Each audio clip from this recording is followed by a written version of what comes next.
Merci. Bozalaki Belé, chaque dimanche, na Parfait Télévision, na la Lyon TV officielle, na YouTube.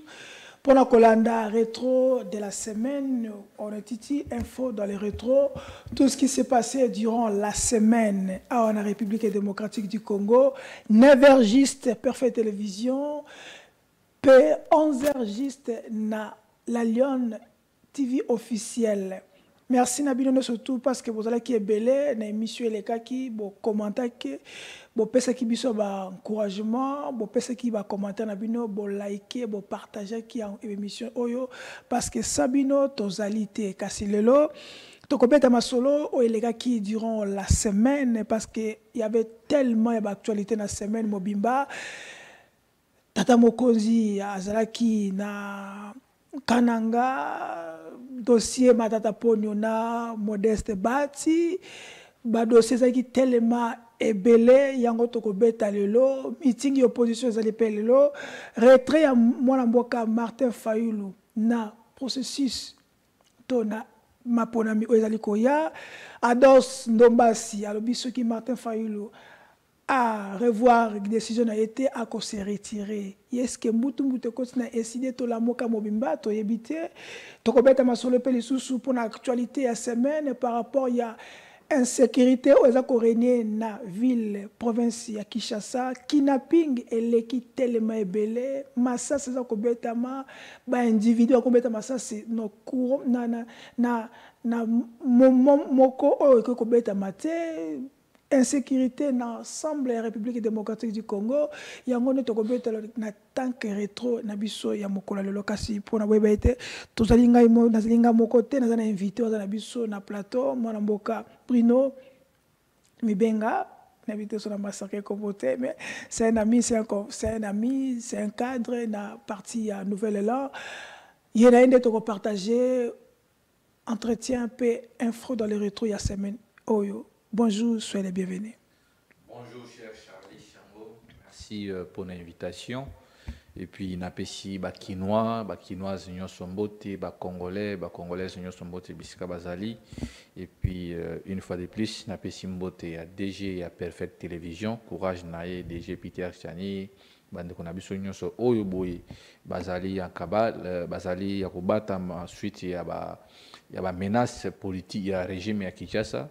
Puis courage na kulutu na biso Salomon Skadela papa na biso Frag Djongo Bisika Bazali ba ke biso to poursuivre l'élite et puis résistance au tokotaki to ponaki nzela wana ekozala illimité jusqu'à ce que le peuple congolais va se débarrasser na régime oyoboy. Alors ça plus tard Ndeko Charlie au crois à semaine je crois bon monaki na kene ko déposer candidature na ngai na niveau ya parti parce que nous avons un candidat député provincial à côté à Nouvelle-Élan na Massina.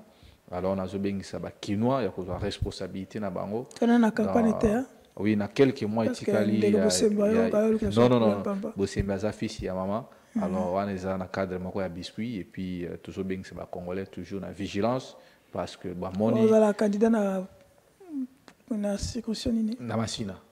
Massina à niveau provincial. On a bien ici, Kinois, Bazala toujours très vigilant parce que bon, courant, maille, transport, qui ça c'est comme salité, insécurité comme généralisée.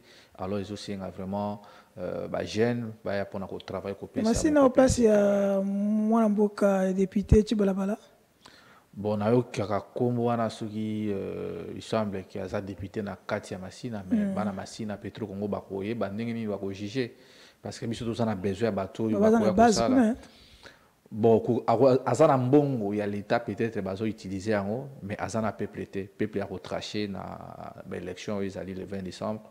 Il y en a bien ici bananion sur Petro Congo sans fil quartier 1, quartier 2 m'appelle ba ko sala choix moko ya malamu parce que tous ali ko poussana mais il semblerait aussi que ba élection ana eza nanu ali kukuma parce que bomoni ba aventure ya monsieur Denis Kadima ko 500 millions de dollars américains nata o muketo tikali na ngo et puis toujours mettre à garde ndeko ngoi Kasanji azo yana ba idée satanique diabolique pour na koloba que pouvoir elongwa na 5 ans et comme na 7 ans Alors peuple congolais ndenge boyoki basangwa senko si jona pe zali actualité ba beti vraiment mbela bazoko interpeller peuple congolais ba lobi telema lamuka oza conscience ba waki même je crois na Romain 23 son abosanité eza kotalisa que non basango ba porter lutte ya peuple congolais yangwana pour moi biso to porter lutte wana pour que tout défendre ba congomani et puis tout ça ko informer ba congolais lobby lundi bango nyonso ba moni ndenge régime ya batu oyo tozana bango balingi ba découdre na ba opposant balingi ba kangisa batu nyonso munoko. Alors lobby ndeko na biso kulutu na biso président ya parti politique les bat les vont nous bâtissons président Alain Bolozwa moni batindeli parquet na niveau ya batindeli invitation plutôt na niveau ya parquet général ya Gombe lobby asali nini susu we moi to éviter suite ya analyse na ye suite ya analyse ya kulutu na ngai Alain Bolozwa parce que na union sacrée mutu moko ta na niveau ya réflexion ndenge Alain Bolozwa raisonna pour na mboka. Alors ba moni que le kola ba communica l'art na bango bazana art oratoire te bazana art ya kosa la défense te ko défendre bilan na bango oyo ba échoué te. Alors au moni lobby batindi invitation na ba réseaux sociaux ole ba kenako tikela na ba tikela na adresse non nanda kuna été ba adresse nete ba non ba kenaki Alain Bolozwa moni invitation na ba réseaux sociaux lokola mutu nyonso mais bayebi résidence ya Alain Bolozwa bayebi bureau na ye bisika sala musa na ye ba ko kenape ko tikela ye invitation ole ba publier yango na ba réseaux sociaux ndire muteki mikate c'est un arc te wana eza mais wana eza un arc authenticité nango bozu yango oui tozu yango parce que ça signé na greffier ya parquet général ya Gombe. Alors tozo bengisa ba congolais parce que Bolozwa azali mwana mboka tozo bengisa ba lobby ba congolais ba journaliste ba o nyonso ba lingaka ba analyse ya Alain Bolozwa ba sepela kana réflexion na ye Alain Bolozwa finga mudute alubaka bo azomona parce que mboka za kotambola mabe il faut qu'on reconnaître yango que monsieur Félix Tshisekedi peuple congolais et pesa qui est chance que na mabe eloko malamu kiko bima mais to moni kiloko ya mabe eboti kaka mabe eboti trahison le lobunaga na inane et puis ba désordre respect ya administration ya eloko ya l'état eza respecté te nde bomoni lelo oyo boye bakangaki kulutu Salomo Skadela lelo Peter Senasa kobatama nani ndeko na biso lokala kimamboka pona régime oyo bo pero luara lelo oyo boye ekomi tour ya Alain Bolozwa. Alors lobby tozo bengisa bino ba journaliste peuple congolais balandi nyonso ya perfecte télévision peuple congolais dans l'assemblée ba sepela kana banalise ya mona mboka Alain Bolozwa ngai pe na kozala wana itake congolais pona ko soutenir moko oyo ya biso tozana bango na kati ya résistance azali interpellé na parquet général ya Gombe face ya ministère des affaires étrangères et puis tozala na to ba si réellement Alain Bolozwa détourner mbongo ya l'état alors to ba les restes. Donc voilà non la peur doit quitter nos esprits. Moi je pense que après nous ceux qui bakokanga biso ceux qui bakokanga Bolozwa ceux qui bakokanga Bruno ceux qui bakokanga ba Merlin vous bakokanga o bakokanga je pense que lutte kozala illimité et puis Alain Bolozwa mosusu na ba Bruno bakobima. Mais moi état que congolais j'irai participer parce que na à chaque fois tant on azala kana ba arrestation l'autre fois tozalaki une semaine na IP crime Alain Bolozwa abenga kinga ndo ya parti na biso ba intervention ba sala kina ba ndeko misusu ba diaspora ba journaliste bino yepe participer ki donc ya ngote ko pekisa ngai lokola monsieur Félix afongoli nzela ya maloko oui alaka ki maloko kotonda mais maloko kotonda mais ay bango nous allons continuer le combat jusqu'à ce que to se libérer na système ya mabe ce qui yazo kanisa que biso tozo bundisa comme individu. Mais il faut se tromper. Biso tozo bundisa été azo bundana bilan na e azo bundana peuple congolais oyo boy après ça qui va ngo promesse que ceux qui toyé to rétablir état de droit ceux qui toyé to pesa misala ceux qui toyé to komisa Congo allemand d'Afrique et non ya ko kanga ba opposa oyo boy ba ça juste porteur ya voix ya peuple là pour na ko défendre bango ndena bengisi ba congolais lobby tokutana na parquet général to kene ko assister ndeko na biso Alain Bolozwa oyo boy azali visé to éviter ceux qui sortent en ligne peut-être de cause appel déclenchement il y a article 64 lobby de konanga Charlie Chango. Merci ezala ki wana moi biscuit hein c'est une émission avant de continuer à sujet c'est un biscuit qu'on partage avec nos invités par rapport à l'actualité mususu ezali na liste te mais kasi to ko banana ni bisika oniati ebele ya processus électoral Déjà, c'est à lancé qui déjà ouverture, il y a balance, il y a dépôt de candidature. Toyoki a 0,5 mbongo. Ou 0,5 wana. Mutu ezali kaka moko retrait Martin Fayulu biki ako déposer ba candidature té. Après toyoki ka été alobi a boycotté té mais alobi a pesa ba préalable. Par rapport à timing to tikali nango mbongo seni asengi.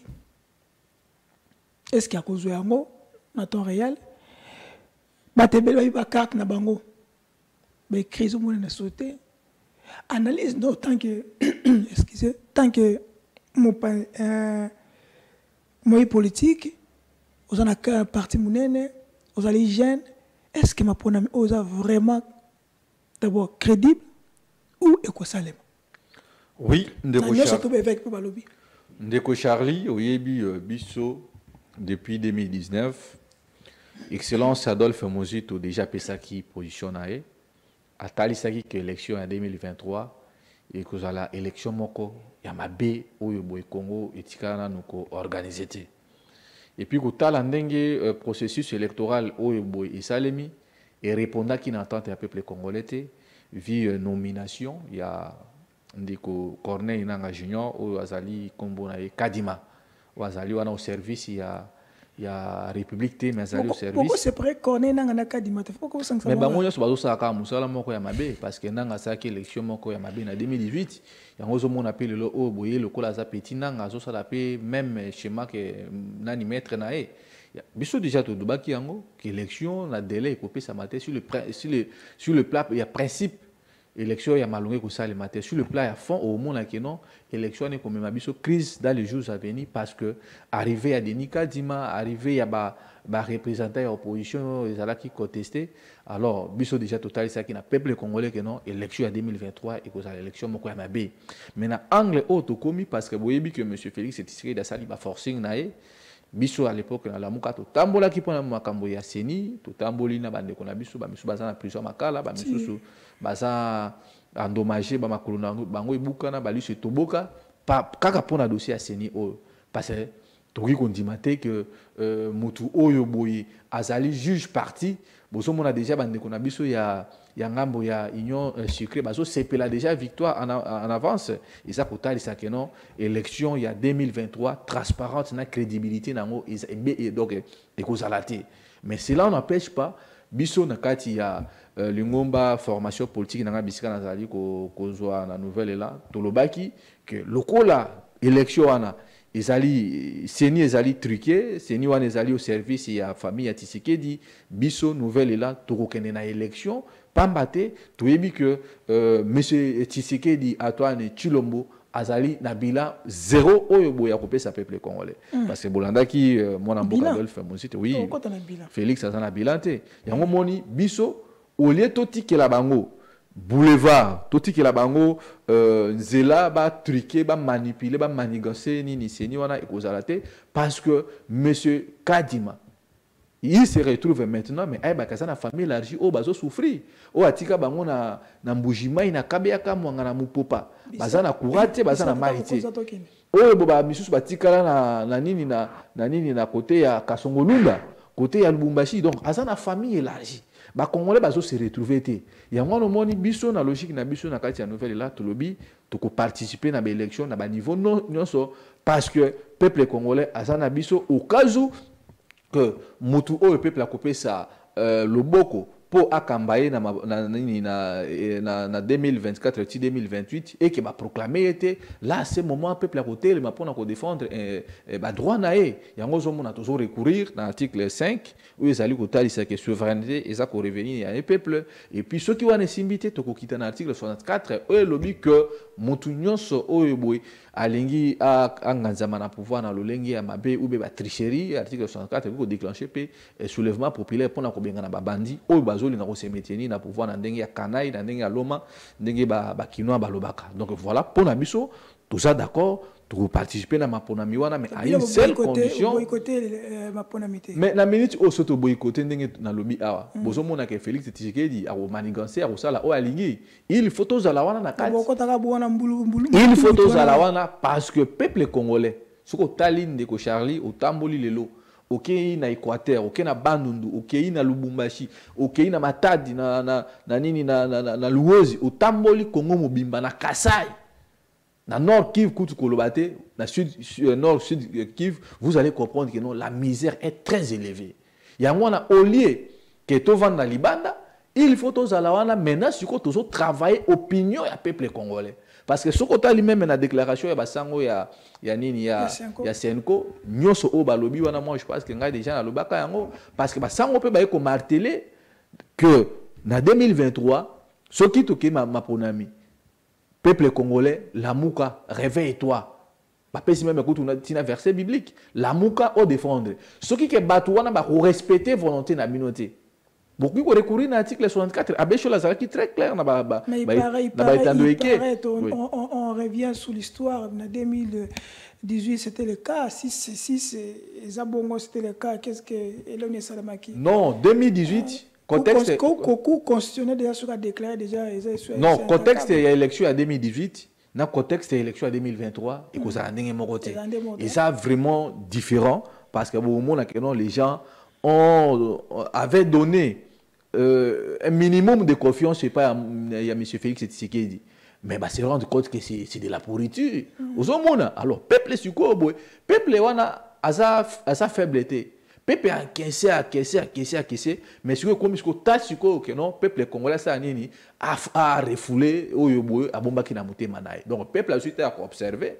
Il y a une élection en 2023 et vous avez une élection sauté, vous avez une élection en 2006, vous avez une élection en 2011, ni moins en 2018 parce que le peuple déjà a maturité déjà et commis un peu avancé. Il y a un préalable lobby élection en 2023 au lieu de boycotter le processus na minute et ko freiner biso, il faut le la trending et sotambola. Le la toebi que Denis Kadima na bato na bango wana nyonso na bato bazo diriger baza na mission ya tricherie. Alors c'est question maintenant pour na biso peuple congolais, pour na biso ba leader ya opinion, il faut siko ko talisa na peuple wana ke botala bozuaki ba promesse balobaki bakotonga Congo ekokoma Allemagne d'Afrique, balobaki ba investisseur bakoya, balobaki bakotia la biso courant, balobaki bakotonga ba logement, balobaki dollar ekokita, bakotia bukangalonzo chaque province. Est-ce que babilo kwa ne salemi te lelo to komi na dollar combien lelo oyo dollar ekomi na 27 000 francs congolais, ça dépend. Non, moi je suis pas venu parler des gens qui ont détruit l'économie parce que boyebi tant to pouvoir ya solo bato bozotanga bakomona bango na place na bango zali prison. Parce que mutu na mutu akozala redevable na ba acte o baso poser lelo. Donc tout ça tant au peuple a ko juger kota non batu o basa sous batu confiance, il faut sanctionner sanctionner pas seulement Félix Tshisekedi comme individu mais ko sanctionner famille politique mobimba ya M. Félix Tshisekedi parce que UDPS oui même candidat au bakotinda et qui a remplacé Félix azali sous consommable était parce que tout le monde déjà o ya liboso à travailler, à échouer. Rien ne nous garantit que nos formations politiques, on a bon joueur. De même, qui n'a pas perdu. On n'a pas sanctionné Kabila comme individu, mais c'est pas perdre mon bimbandé qui sanctionné.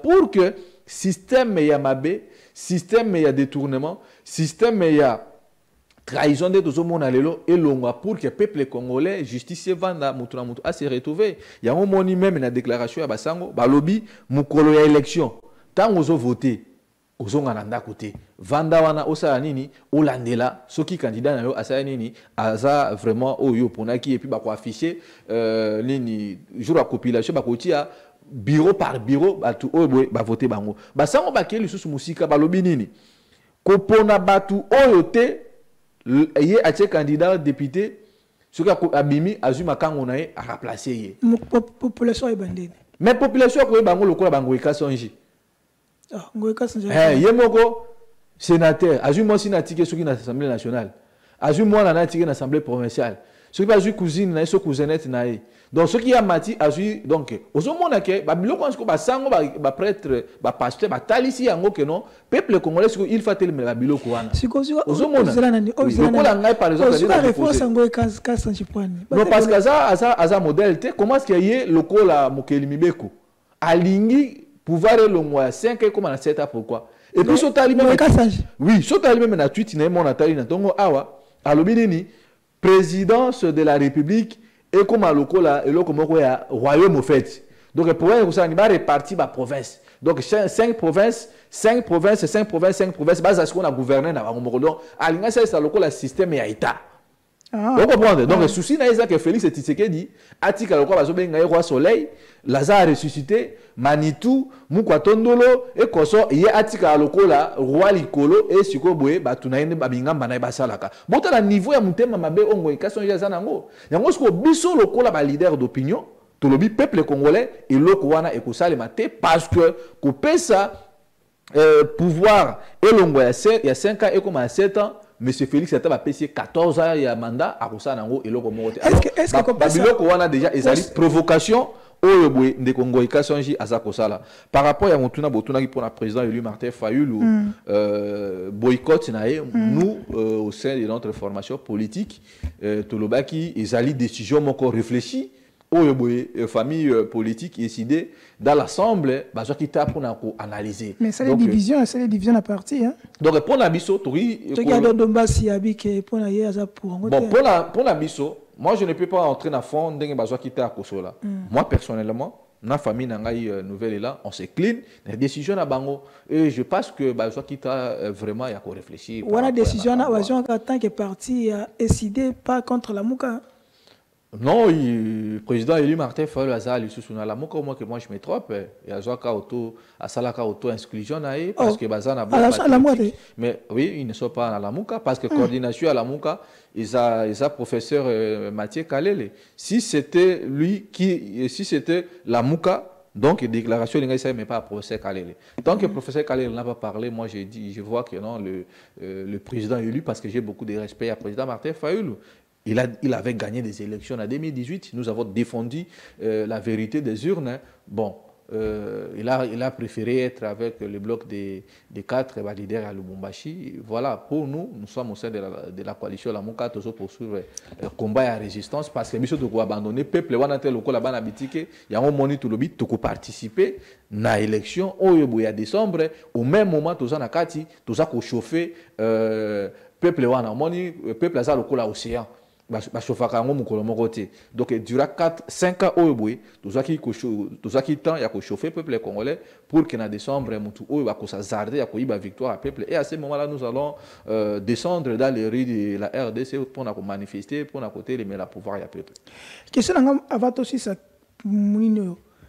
que la proposition a changé par rapport à mandat comme 7 ans?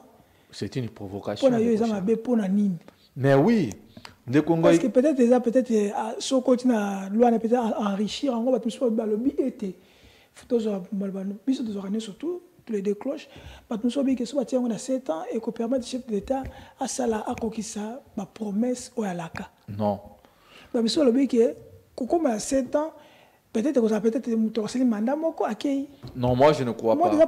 Au moins, les gens comme les Ngoï, Kosanji, Baza, modèle Tenambo Canabiso. Parce que oui, parce que tout le monde qui gestionne comme gouverneur à la province de Kassai. Il a tué des Congolais. Il a tué des Congolais par rapport à Makambo Diama. Oyo, de quoi on a fait tout ébi Makambo. Alors, Tango Zolo, il a fait combien dans la province de Kassai? Plus de 14 ans. Atika stade. Atika nini. Il a comme à l'ongate. Kende kota la province on a ndenge le conditions ali. Alors, qu'est-ce qui nous rassure que Kolongwa na mandat à 5 ans?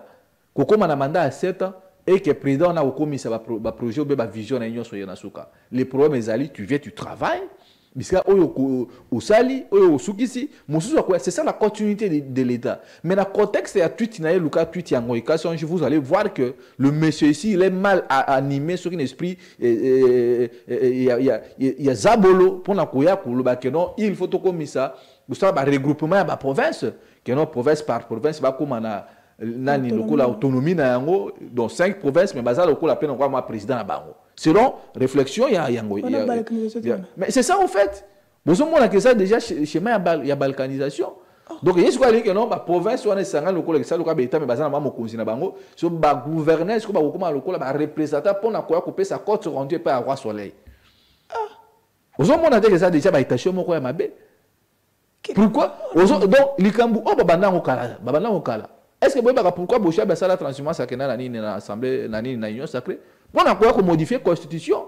C'est que les gens ne tirent pas attention, bah, que non, élection, au moment où, ceux qui te disent peuple makambu ote, bon, moment que peuple a quoi surtout kaboué, dans l'Assemblée nationale, on a corrompre, bah, député, bah, pesi, bah, on va parler ça de l'issue, bah, pesi, bah, on va millions de dollars américains, et bah, juste à changer modification de la constitution, ou qu'on permettre na batu na bango pour ba manipuler peuple ndenge balingi. Donc nous sommes des alliés indus, il y a dictature. Donc il faut pour le moment pour nous ceux qui sont dans la résistance, nous qui sommes dans l'opposition, il y a tel sa peuple que non mandat à 7 ans, Kolongo à 7 ans et puis 7 ans ils ont mabé et puis na schéma ongo kason chazoya na ngwana ils ont déjà kotali sa balkanisation ya mboka na biso. Donc nous ne voulons plus de ça. Tozali na système semi-présidentiel. Donc, au sali mandat na eux, koki musu soyez. Donc, et non, Félix Tikali Lokola, roi Manitou. Cette histoire-là, il s'est déjà dépassé. Ceux qui Mobutu a qui pris des 32 ans au pouvoir, il n'a pas réussi à commissaire Congo au royaume. Moi, je vois que au plus fort réseau Félix et Lucas c'est le Canada. Donc, ça ne passera pas. Il y a un autre monde à l'eau, bah, comme il faut traquer les opposants, bah, comme il faut traquer les leaders d'opposition, d'opinion, bah, comme il faut traquer même les journalistes. Donc, nous sommes des acteurs, que, bah, tout haut, bah, ça, banga. Donc, biso à côté na biso, tous on a grande responsabilité, même les journalistes. Il y a quoi bisa peuple congolais, bota la batu oyo schéma auto tozo kenenango, balingi ba modifier constitution parce que ba yebi keno nata auto tikali élection bazala makokité. Et puis élection on a to kenenango na 4 oyo déjà kombo ya batu elongwe. Bilongezate. Au Kenya, na moi agence c'est beaucoup. Mais c'est duplicateur quand même. Duplicateur dans ce misi duplicateur ce qu'il faut pas zonga sou Kenya kozwango. Boso mo que non quand nous disons que Denis Kadima a experté. Les gens nous mettaient en doute. Question nga eza pour na to. Les cartes électorales moko ya court toujours. Aussi ça dossier wana nani. Carte d'électeur est causé problème. Seni moko a problème pour la organisation nango kit électoral. Nani était fichier électoral, bon, ça on dit au fichier électoral, mon boulot. Est-ce qu'il n'a répondu à cette question? Vous croyez vous que l'élection c'est malade? Non, élection c'est salima. Biso tolobaki. Ce qui élection c'est salima na condition. Ce qui élection est salima et que ça na condition moko très chaotique et que mamboka na libulu et que mamboka na crise makasi. Alors ce qui, pour l'instant, ce qui mouto carte électeur na ye, mais écrit monanité. Code qui on appelle ce monanité a commis na bureau de vote pour na voter. Par exemple, comme on a na liste, mais carte na ni les anité. Qu'est-ce qui va confirmer qu'il faut mouto na fa voter? Yango zo mona siko ba matérialisme ya Denis Kadima. Quand nous avions dénoncé que Denis Kadima... Parce qu'il y a des problèmes sérieux. Denis Kadima Zali, Moutou Obo, Bako Pesa confiance. Comment est-ce que tu joues l'élection, même pas 3 mois, bah, écrit Longwe? Il y a un moment où il n'y aura pas d'élection. Mais c'est ce qu'il dit ne sera pas là. Tu as Moutou Obo, tu as crédible pour une élection anticipée. Mais à Olingango, tu as constitué Zali, on a peuple Moutou à retracher, ce n'est pas Balali Balamouki. Donc pour nous, nous disons, on ira aux élections. Pour le monde, il chata jamais élection a tellement ébélé. Opposition bazobanga, Bruno bazana mbongo te ba kenana nini na maponami. Nous avons accepté les élections quelles que soient conditions au bâti. Mais na minute au bomoni non, Pierre Kezalité. Mais la minute au bokomi moni ba komi ko appeler ça ba raison nini, il faut 500 millions de dollars américains pour na ba organisation ya nini ya élection. Mais toujours à la temps, durée il y a mois de décembre ça combien? Parce que depuis Kalawana depuis 2019 tant le roi soleil a joué pouvoir, bah ça le coup d'été électoral, bah sur pouvoir à peuple. Il a fallu pas temps, il y a déjà le même jour après qui serment. Non, le même ce qui manque ça qui va sous 500 millions de dollars américains, tout le monde a eu aventure. Le même en 2019, il a fallu gouvernement qui en place sur de Charlie et ben a déjà kolongola mbongo ndamu pour la organisation de l'élection. Maintenant autre premier nous disons s'il n'y aura pas des élections dans les délais prévus, M. Félix Tshisekedi ne sera pas là. Parce qu'au tal même, Mme Ebitu Keïta, à l'obéni la déclaration, qui déclaration conjointe entre le ministre et l'émission Patrick Mouyer. Il a dit, Bango, porte-parole à gouvernement. Ah, ministre des émissions. Donc, à l'obéni, Monisco et Kolongwa Awate, tant que élection crédible et que ça les maté.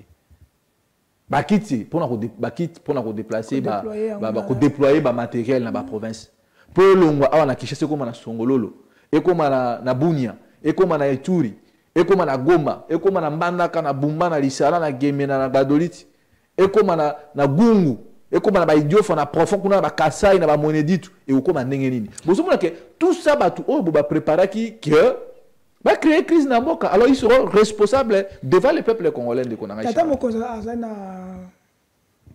na Kasai na Mbujimai particulier visite na yepo na yo au Mulondeni. Oui, c'est une visite non événement parce que d'ailleurs au moni que monsieur Félix Tshisekedi aza ko sangisa ba Congolais. La question que nous devons nous poser depuis que monsieur Félix a commis à pouvoir atikali même pas kotia hein organiser même voyage même état 1 heure du temps à Bandundu. Mais au 6e voyage à M. Félix Tshisekedi, du espace grâce à Kassai. 6e voyage à M. Félix na Kassai. Mais qu'est-ce qu'ils ont gagné? Les Kassai, qu'est-ce qu'ils ont gagné? Par contre, mais Bandundu ça pembeni awa. Pourquoi azokoma na Bandundu? Mais peut-être insécurité et tout ça va. Donc insécurité ça na Bandundu, yango zo permettre ete anyata makona. Ah kamita bobo baza kuna. Ndeko Charlie, biso to moni bayi. To moni piak. Oyo monsieur Félix Tshisekedi ça na kananga. On appelle ça comme manipulation ba opposant. Bon moni même ba jeune courage na bango malgré. Non pour la bango ba so mona main noire pas partout. Quand même. Na fief na fief na ye moko na Kasai. Na kananga ba lobi non monsieur, okomi na fait mandat. Ça nini okende. Manipulation. Barrage ya Katende. La promesse au Pesa Kibiso non tenue.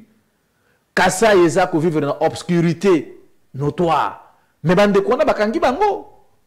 Ba beti kutu ba misusu et pas ba garde républicaine. Vous allez me dire que non, bande kona biso na nani a manipulé bango. Ba ça pas pour ça qu'on réclamer droit na bango parce que monsieur Félix Baki non to relancer barrage oyo boy. Mais mandé sili ba rappeler que non au commis na mandat suka na yo et sili kende même le général et a rappelé que monsieur Félix Tshisekedi au commis na suka mandat na yo okokite ça nini kende.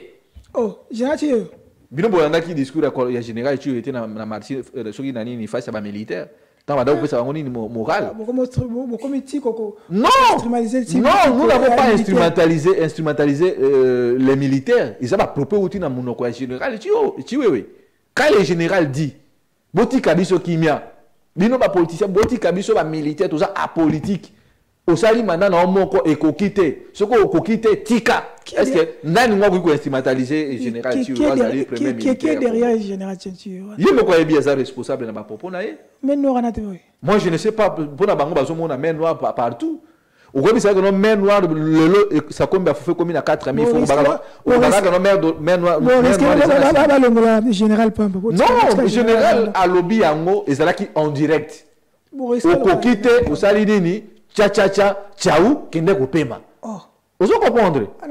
Donc le vrai problème awa est que monsieur Félix a sali mandat moko ce que ça là qui malamu peuple ngaki est reconduire mais ce qui est peuple la bonne qui non mutu oyoboye a dirigé biso pendant 5 ans a kokite il faut topesa nini chance na mutu mususu o akoya peut-être ko bongisa social ya pamba promesse tata moko na Mbujimai pour la énième fois non tenu. Promesse c'est ça non tenue parce que courir à pas moni nengi bande kona ba agresser bango. Ce que ça qui na mongala on devait comprendre que non ba manipuler bango. Ce qui na Lubumbashi baba non te bato Lubumbashi ndé mutu ba ça ba menoir. Mais na fief naturel na yo. Peuple ça les sous mon amour mon cher Charlie. Peuple la coli, peuple la moni souffrance. Donc lutte au bande babundi, tout monde qui lutte pour la famille moko et c'est aujourd'hui que bato na ndé bazo se retrouver. Bon moni même na fête, il y a anniversaire, il y a roi soleil. Au moment où le peuple vit dans la misère, bandeko oyoboye ba se permettre ya kozwa ba billet ba tranche ya sika ba dollar ba so bois kana fait les images sont là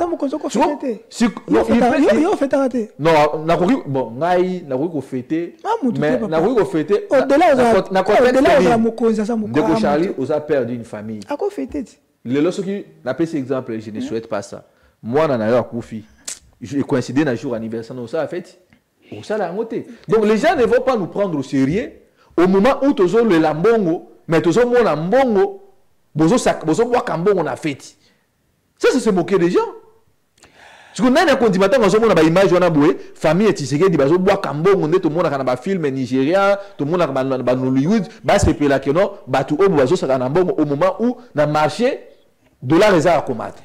C'est terrible. Ndeko Bruno. Dossier Matata Bati. Tout à la bref.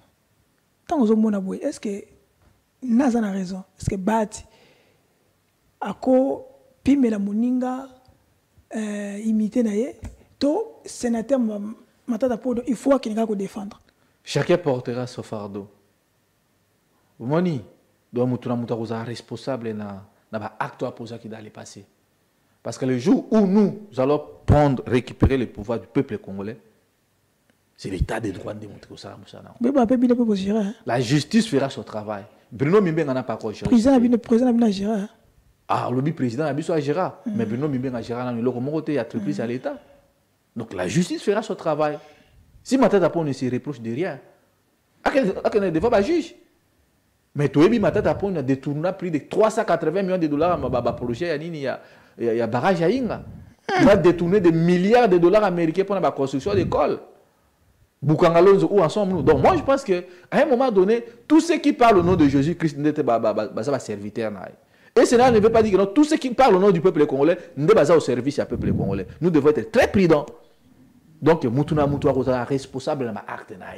Moi je ne peux pas être juge parti, mais c'est que les Congolais sachent, Matata Pon avait détourné Boukangalonzo et comment il fait privé naïe. Donc normalement il doit répondre à la justice. Et sa question est acharnement, et sa question que non, tu avais travaillé pendant un certain temps, il y a qu'à répondre, voilà ce que ça quitte. Justice de Boutikayo. Et ce que Monique non, il avait dit, il viendra affronter la justice. Qu'il parte affronter la justice, Moi, je ne peux pas dire que non, Matata Pon n'est pas opposant. Non, l'opposition n'est pas. Ils ont ici que non, tous les bandits qui ont tué l'économie du pays, bah, comme ça, la réfugie n'a pas non. Donc, moi, je pense que la justice doit poursuivre son auditoire et puis, Batika Bissou va épargner le peuple congolais dans Makamuna Bango parce que au monde qui va professeur à Pokin, pour la que non, Matata Pon nous a laissé dans la misère noire. Si comme ça, il y a que Matata Pon ndé abongisi amélioration na bango. Miso muzitu tout ça bate nana zana. Ce qui déjà organisation locale association à professeurs d'université de Kinshasa, ba lobby. Ce que yo aux nani pour contredire. Donc Matata Pon il a mal travaillé. Tout ce que Matata a hérité c'est Mosito. Même état ti balba ko no bancarisation ça na Congo il faut que bango ne ko Charlie. Exact. Non bancarisation ça na juste et là, comme imagination, ils ont qui projet. Non, bancarisation, c'est le concept à Mosito. Et c'est là que chaque province. Au moins, nous avons qui idée à côté de Boukangalonzo. Na Bandundu, Boukangalonzo, il fait ça, il m'appelle na Kananga. Et ça, il na Kasaï oriental. Et ça, il na Okatanga, na Lualaba, bien que Fifi Masuka a pillé ni province. Le meilleur gouverneur. Non. Il y a gestion. Non, Fifi Masuka. Non, ne parlez pas déjà de comme des Ngobila. Il y a quelqu'un qui m'a appelé même dans Lola pour la que maman on a Fifi Masuka na venu naïe. Oui, à Sali ba makamboku na donc a comme ko tia même na ba habitat on a mal à l'aise. Ba tout ba réclamer ti. Ba garde du corps ya madame la gouverneure ba bétine de corona jusqu'à ce qu'a comme ko signer makila. Na Lola ba. Bon vérifier en haut. Famille na bazana ba moite mona na bango za ko signer na makila na munoko partout na nzoto bisika oh ko bima makila te ça mono. Donc à comment donc Fifi Masuka c'est la fâche chérie à maman. Nde ba président c'est ça qui bazali. Osomona. Donc mais Fifi Masuka avant na Lola ba te ça pour ta qui ça. Bomona qui association, association ce qui collectivité ce pays ya ba maman ba présidente d'Afrique bazalaki c'est Fifi Masuka qui a financé cet événement au moment où Lola ba ezako kufa Fifi Masuka zo saka na mbongo le Lola ne se retrouve pas bien. Donc moi je pense que nous devons être sérieux de nous-mêmes. Tant que nous travaillons pour l'intérêt du peuple congolais, tout ce que non, maman Denise, moi nanayo nini. Non, oza moi maman Denise. Oza et mungamba ya peuple congolais. Tu es venu travailler pour la République et non pour une famille. Né tout ce monde les journalistes ba komi réduit na ba misa na bango. Donc dossier bakarisation, ils ont là que ndenge mo tout le monde na ba vision na ye, na ba projet de société na ye, na ba tribune na ye, ils ont là que chaque province totonga ba banque ya sika. Et ça les totonga ba bureau. Et puis salaire comme d'une manière kolongolango na ba beaucoup banque et comme d'une manière électronique. Ndeko Charlie au sala kana perfect fait du moins coquille au lieu de déplacer à bureau au monikaka moi nini nayo il est kelio na continent. C'est ça. Mais au besoin mona batu bae mulongo de 4 heures à Tokyo à Lumbi Solwanzoto. Ce n'est pas ça la localisation. Donc Matata Pogno Matata Pogno a ko répondre na justice sur l'affaire Bukangalozo point très. Ton sur quoi dossier il y a tout dossier qui t'a cité. Dossier il y a déjà SNEL, Assemblée nationale et l'Ongola qui est ministre il y a portefeuille à Zongisie. Badum soit que ezali banque mondiale et parti établement bongo mais tout sur le fond ministre il y a portefeuille na Assemblée nationale na déjà muninga. Ah mais bozo mon assure que des ordres déjà n'amboka. Quand nous disons que le pays est dirigé dans l'air Mbokitkali Mutakala comment est-il possible? Assemblée nationale des gens apprennent ko ministre bon gouvernement qui a représenté wapi l'Assemblée nationale. Comment est-ce que mutu oyo Assemblée nationale est déchoirié yo ye ko reconduire? Qui est derrière cette dame là? Maman a tabilamba ya maya pondo. Qui est derrière cette dame? Elle a des acquaintances avec M. Félix Tshisekedi. Elle avait défié Bahati Lukwebo. Parce qu'il y a un regroupement AFDCA. Kolongwanaye. Nous monnaie à ça comme maintenir la poste. Donc pour nous, nous pouvons dire que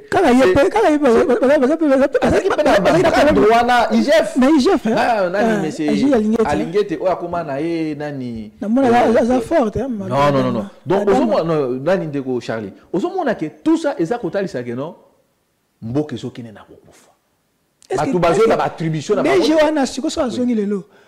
mais madame, on a joué la carte non, a joué la carte parce que le pays est dirigé, bon, il y a des ordres, il faut on peut pas profiter de des ordres. Parce que nomination, il y a des gens, pardon. Aux hommes, on a des députés nationaux, il semble que ça va aucun congé, je crois. Oui, déjà. Alors, tu vas reconduire des gens, député va vous en congé. Et puis, quand les députés vont à moi, il y a session en septembre. Moussa les gars, sur ma carte, m'a concentré pour la propagande pour l'élection. Alors, moi, qui peut m'accamoiner, il y a monsieur nouveau DG ou bien CDG, on va reconduire et constater. Donc, ils ont un calcul politique. Mais au Talaboye, ils allaient vraiment regrettable. Donc, il y a une question que maman, on a l'ingé défier sur Komboso. Donc, l'institution, eux, allaient établir, ils allaient se respecter. Donc, Moutako, la Moukanaï, a sali Alingi. Mais c'est question que Madame Diaconesse, elle a des acquaintances, peut-être, là, M. Félix, c'est ce qui est regrettable. Donc, Moka, ils ont qu'un babi. Babi, que déjà, il pareil. Toi, tu es en conditionnel, babi, que c'est gris, mais ils ont moins Diaconesse. Bon, et cette question, c'est une question maintenant que qui est derrière cette dame-là? Oyoboye, Assemblée nationale. Et l'on tout pour la gestion par exemple, ou bien pour la compétence. Il y a des simples DG et simples ministres, Ozongi Samutu, Oyoboye, député, ça les motion à l'ongolier, il y a Ozongi Saï. Ozongi a dit que non, donc par là aussi, je peux dire que même les ministres de l'économie, Oyoboye, Nani. Non, à l'ongola, à l'époque, honorable à Kenda Ngunda, aux États-Unis, l'honorable Eliezer. Parce que la motion donc yépé ce qui passe dans la relation avec l'icolo bah oui qu'on ça y est mais où alors non il y a un que 2023 les année moko très décisive que le peuple congolais, il faut aller à la choix ya malonga pour que tozongi sa mboka na molongo. Parce que dans mboka misu bazo mona biso comme si que no mboka wana il n'y a pas de gens qui réfléchissent, mais nous avons des intellectuels na mboka o bakuko quoi pour remettre mboka na molongo. Et ça kotali ça vraiment que mboka eza kotambola na lolenge ya mabe. Tozi dessus avant aussi ça, juste comme une souka, de ça avant aussi ça dossier moko avant aussi ça. Jean-Claude Vomba a prêté autre pour poser des démission en tant que mokonzi assemblée provinciale ya Bas Congo. Tolandi na ville de Kinshasa, Godem Poipe, il paraît balongolier, ils ont aux politiques occupé ça ba imboka information qui a solo. Pour na Godem Poipe a sa démission net que Jean-Claude Vomba sali to face à bras de fer na ba ningane ya assemblée provinciale. Mais oui, si Godem Poipe être ridiculisé, député à Dingom déjà ça déterminé pour na kolongola vous allez comprendre. Si réellement ça a diplôme à 15 d'université, docteur 15 fois, il a démissionné pour garder, pour préserver son image. Vous allez comprendre. Le président de l'Assemblée provinciale, il y a Congo central, honorable Jean-Claude Vomba. Vous allez comprendre que non, moi je me pose des questions. Dans le Congo, surtout, dans la relation avec la donc, début de la formation politique, pas à Mouzito, ceux qui lobby tout travail dans la donc ceux qui ça ne marche pas, non, et comme si comment généralisé. Non. Victime, problème est Jacques-Claude Vomba depuis a dénoncé Makambo, Pateka nini port et matadi na compagnie où ya Boloré. Ah, ils ont des bons. Mais oui, depuis à partir de l'année problème est autant de wana. Makambo ça na vidéo. Oui, ça même vidéo. Donc ces gens, il y a un moment que non, l'union sobiso to bondi. Tobunda qui était pour la République, nous avons lutté pour une famille. Comment c'est vous côté cas pour ya mounene n'engwana privé mon boy. Ozomona combien de Congolais bandai ko travailler wana. Botindi bango wapi? Mais Moussa n'engwana non? Moussa na ye député zali ngwana. Boy ko luka ba raison parce que ça na ba relation na président Kachobwe. Allez-y comprendre. Ya ngozomona biso toza na besoin to changer makambo. Ba jeune o bakoya na mikolo ezali koya soki ke maloke tondi na nute ndenge basa ko viser ba bolozwa biso les jours à venir sur les bino ba ndeko Charlie ba Yves Bouya et les autres to ya ko travailler eza promesse wala kaki oui promesse wala kaki mais question parce qu'il faut peuple là très très vigilant parce que Félix ne peut pas arrêter tout le monde. Mais il a promesse. Il y a pouvoir pour un règlement de compte dans opposant. Comment il a promesse sur la CAQ? Non, mais promesse c'est solo, il a fallu ça là promesse c'est solo. Ça doit se réaliser. Attendez, l'IDPS c'est un parti démocrate.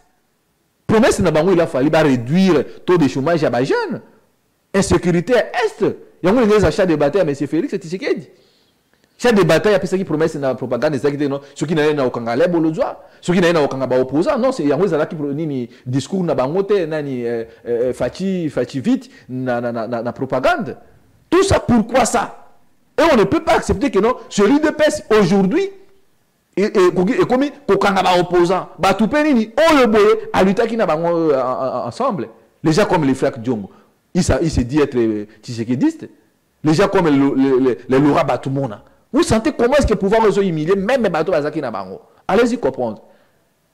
Donc, bisous te permettre le Kwanate. Il y a un bien qui s'appelle le Congolais. Demain, ça pourrait être Bruno Mimbenga. Demain, ça pourrait être XY. Donc, combat et continuer. Vous avez la peine de Kunanga, Joshua Lumumba, Cédric Mimbouete, amigo. Donc, nous devons, Merlin, vous, jouer les tout. Donc, la jeunesse, c'est nous. Peut-être que tu peux fumer, pas. Bon, ça peut être aussi Adolphe Mozito. Babi a 4 ans déjà, moi, parce que au 4 ans, il a fallu, parce que moi qui parle ici, je parle au nom du nouvel élan. Mozito n'a jamais traversé. Il est là au service du peuple congolais. Il est dans la résistance. Azako continue Kobunda Bitumba pour que tous les ponami Yamalonga Namikolezali Koya. Mais toutes les agitations que vous voyez là, c'est l'homme qui a peur. Monsieur Félix a commis Kobanga, Yangoazo Luka créé terreur pour faire terre opposant.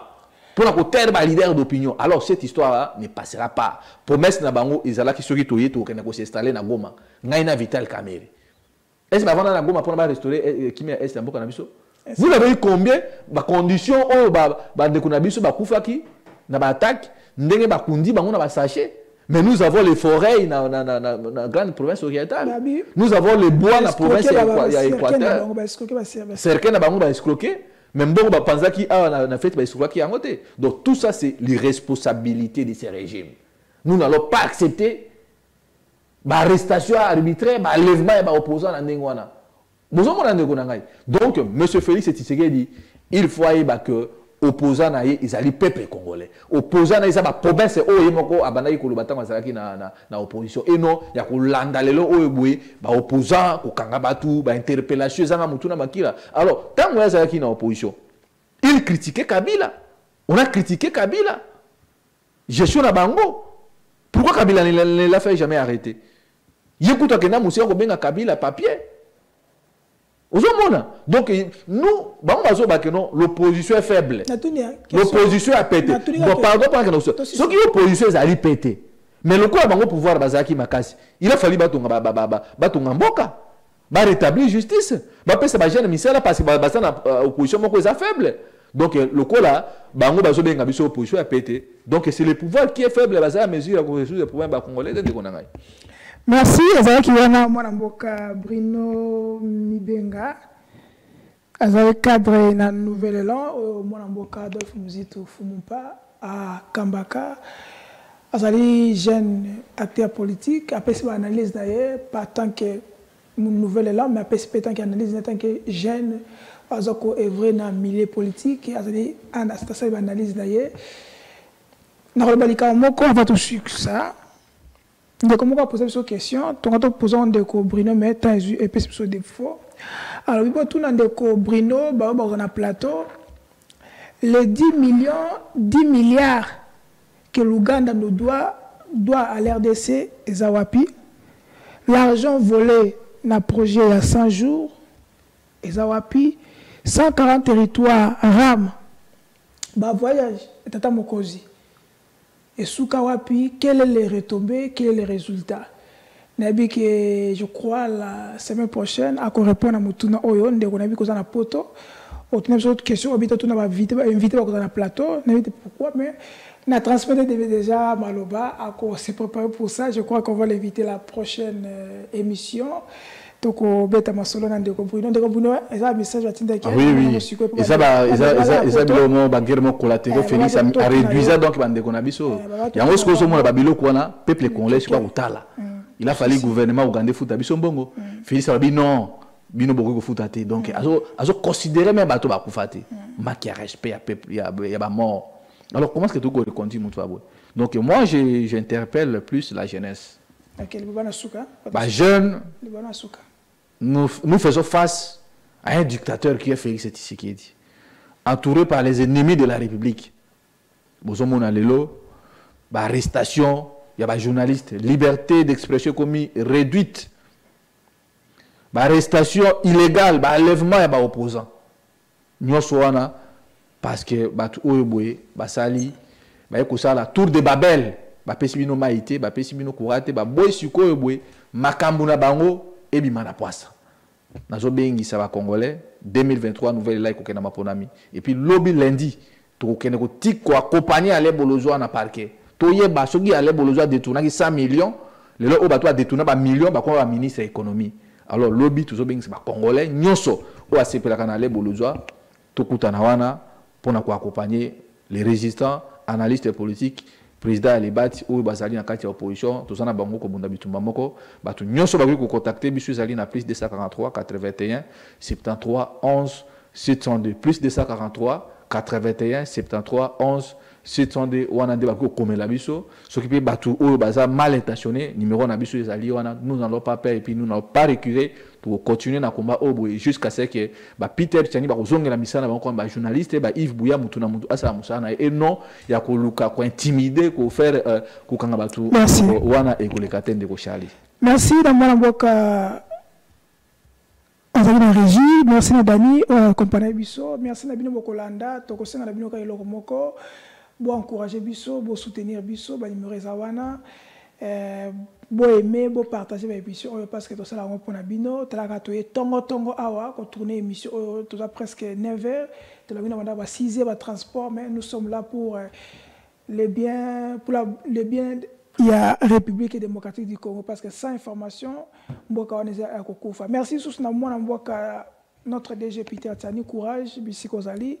Merci na VPM Patrick Local, merci na baimbo ka no surtout ba panzi Bapanzi Sangono, surtout Louis France, toujours. Madame Paulette Kimutu, la lion de la presse congolaise. Merci, maman. Nabino, surtout, dans la diaspora. Tolingi Bino Mingi, Congo, surtout. Ciao, bon dimanche, à la prochaine.